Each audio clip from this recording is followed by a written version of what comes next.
Luck is a fascinating and mysterious concept. Some people believe that luck is a force that influences the events of their lives, whether for good or bad.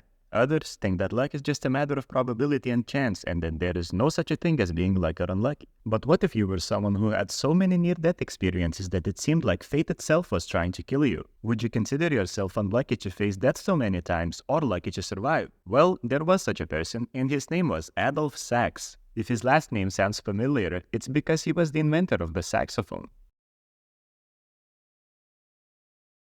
Adolphe Sax was born in 1814 in Belgium to a family of instrument makers. He was a talented musician who played the flute and the clarinet. This one's the best because only the best played it. Anyway, he also had the knack for inventing new instruments. He patented the saxophone in 1846, a single-reed instrument made of metal with a conical bore that produced a unique sound between the woodwind and the brass families.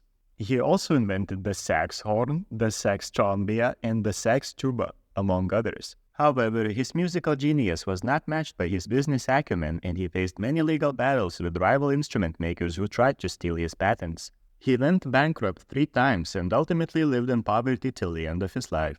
Now that we have that behind us, let's talk about the interesting part, and it's how this man managed to not only experience so many deadly incidents, but also survive them. Disclaimer, some of these are not in actual chronological order because I found some differing information, and definitely not because I'm too lazy to do proper research.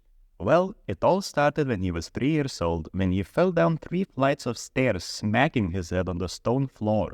The fall was so traumatic and the head hit with such force that his parents thought that unconscious Adolf was surely dead. But he wasn't. After spending a few days in bed, he came out of it without any ill effect. So sometime after that, his mom was like, "Here, drink some milk." Oh, but it's not milk. It's a bowl full of diluted sulfuric acid, which, for some reason, didn't kill him. I find it comedic how his parents were like, "Charles, honey, where did I put this sulfuric acid that looks just like milk and I for some reason have with me?" "Oh, just put it in one of our drinking bowls. I'm sure nothing bad can come from this." After this incident, his throat was like, "Not enough damage."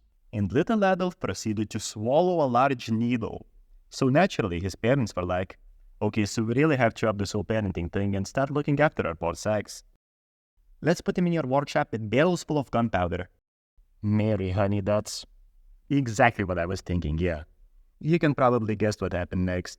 A container of gunpowder suddenly exploded, launching the young troublemaker across the room. Was that? Why did his musical workshop have containers of gunpowder, you ask? Once he toppled onto a burning stove which caused severe burns on his side. Of course, this being Adolphe Sax, he not only didn't die, but also didn't get any infections or anything serious for that matter, except for a few scars. When he was like 10, a young lad fell into a river. A random villager saw Sax floating face down in the river and fished him out.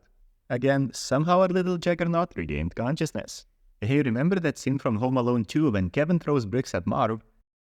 It's like my guy Sax here saw the "don't try this at home" disclaimer and was like, "I'm gonna try this at home." Young Sax was injured while walking in the street when a large slate tile flew off nearby roof and hit him right on the head, rendering him temporarily comatose. This boy, he really gives us a lot of trouble. Let's put him to sleep in this beautiful room full of furniture covered in varnish, a toxic material that's potentially deadly if inhaled for a prolonged period of time. So of course he almost died again.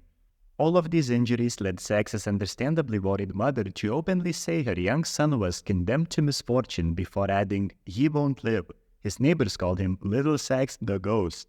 So the next time your friend complains about him being unlucky, be a good friend and listen to his problems. Just because some people in history had it harder doesn't mean that his problems aren't real.